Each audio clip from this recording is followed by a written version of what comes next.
Warning kids, impartiality is a con, certainly the way you've been hearing it recently. That's the word they kept throwing around about Gary Lineker. That he failed to be impartial, that he was taking sides when he said the Tories' language around refugees was similar to the language used in 1930s Germany. Now we can sidestep the fact that the director of the BBC used to be a Conservative council candidate and a deputy chairman of a Conservative association, and the fact that the BBC chairman helped Boris Johnson get an £800,000 loan, because those are some pretty obvious answers as to why the big media organisations have got impartiality wrong.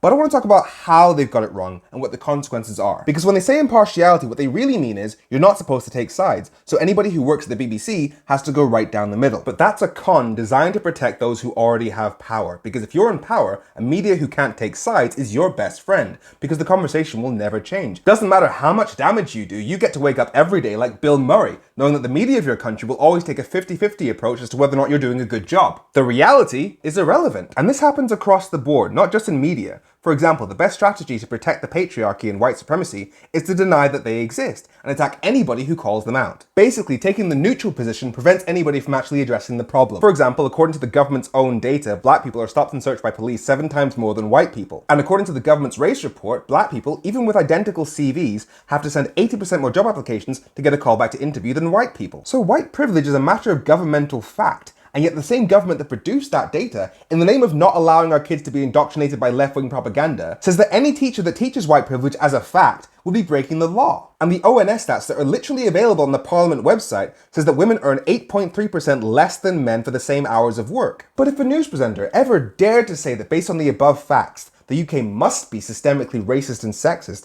and that because the government has explicitly said that the very idea of wanting to change that is the enemy, they must be a racist and sexist regime, they'd be immediately accused of bias and probably fired. But isn't that just a common sense analysis of the undisputed facts? And if the news isn't giving us a common sense analysis of the undisputed facts, then what exactly are they giving us? Again, neutrality is a tool of oppression, because reality is not 50-50. Pretending it is a bias away from reality. And the BBC, who condemned Gary Lineker because they claim to be all about balance and impartiality, have shown their bias in some pretty horrendous ways. For example, if a BBC News reporter used the F word during a report, can you imagine any circumstances where they wouldn't apologise within seconds? What about within 2 weeks? Even if the victim in the news story said they were cool with it?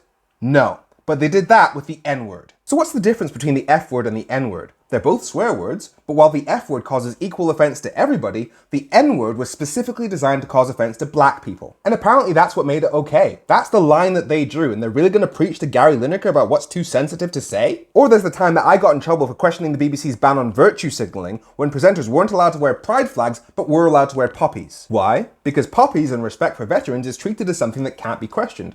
So why isn't racial and LGBT plus equality treated as something that can't be questioned? Why is that political virtue signalling, but wearing a poppy to show you support the people who fought in wars completely uncontroversial? Again, this is the BBC's understanding of balance, and it's in their guidelines. BBC workers are not allowed to take positions on issues that are the subject of current political debate. Can you see the problem with that? It means that politicians effectively control the media. They can introduce controversial policies in really dangerous areas, and then suddenly, our media isn't allowed to make common sense statements about those areas. If the government suddenly introduced the law to blow up every single hospital in the country, then under those guidelines, BBC journalists wouldn't be allowed to take sides. I mean, is blowing up every hospital in the country a 50-50 issue? Do you reckon health experts would be split on whether that would be good for public health? Again, reality is not 50-50, and pretending that it is can ruin lives, even without blowing up hospitals. But let's stick to healthcare. Pretty much all of the UK's medical expert organisations came out to say that Brexit would be bad for the NHS. But can you remember any news channel taking a firm position of Brexit will be bad for the NHS during the 3 years where Brexit could have been stopped?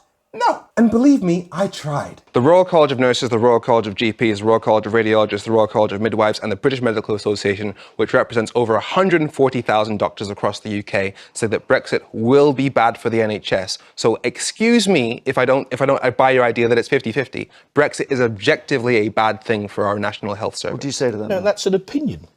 And what's been the consequence of that? We've had a major drop in EU nursing applications, and it's been confirmed that Brexit has been damaging our NHS during the worst public health crisis that any of us will ever see. So people will have died because our media was too balanced to give people the truth. Then there's the fact that 9 out of 10 economists said Brexit would damage the economy, but which news channel took the firm position of Brexit will damage the economy? And again, I tried. Femi is with me as well, co-founder of Our Future, Our Choice. And on the website, It says that this is a group of angry, determined young people who think Brexit is a disaster and should be stopped. So there you go. That's a news presenter literally laughing at me for saying that Brexit is a disaster that should be stopped. Their own experts say that every possible Brexit scenario leaves this country financially, economically worse off, which means that right now what they're trying to do is something that they know will harm the country. That makes it official Tory policy to harm the country. John Redwood, if you'd like to respond to that, good afternoon to you. No, I don't think I'll respond to that. I wasn't told we were having a debate. You asked me to do an interview on what the options are for our future trading arrangement. And the consequence of that? A yearly loss of £100 billion during a recession that's already being fueled by a pandemic and war. And doing things 50-50 makes everybody think you're biased against them. For example, let's say that Brexit is 90% bad for the UK. Well, if on that 10%, they still present it as 50-50, then any Brexiteer watching that is going to feel hard done by. And that's why even right-wing Brexiteers don't trust the BBC. It boils down to moral cowardice and effectively lets the government control the media. They get to decide what's political and what isn't. Even today, while backing down and bringing Gary Lineker back, the director of the BBC said, "The issue is getting involved in party political matters." Party political? Can we try and be human beings here? We're talking about people. People whose homes have been destroyed or who risk being tortured, enslaved, or even killed in their home country, and whether or not it's okay to call their request for help an invasion. Language which a Holocaust survivor herself has said is reminiscent of the Nazis. Language which is obviously violent because if you call people invaders, you imply that it would be justified to attack them. And we've already had a firebomb attack on an asylum centre, which the police said was driven by right-wing ideology. And if your main takeaway from all of that is party politics, get in the fucking bin. And this happens all the time. When the government don't like a movement, they call it political. They do it with the fight for racial equality by calling anybody in the Black Lives Matter movement Marxist. They're doing it with this illegal migration bill. Even though the UN says it breaks international law, they say it's just lefty lawyers getting in the way. And it happens in America too. A tragedy happens in a school, someone suggests stricter gun laws, and the Republicans immediately say, how dare you politicize this issue? Again, if you're the ones in power, anything that seeks to change the status quo is a threat to you. So you say they're just trying to score political points, even if it's a matter of life and death. And they're helped by the fact that too many people in the UK media, and I know this because I've met them,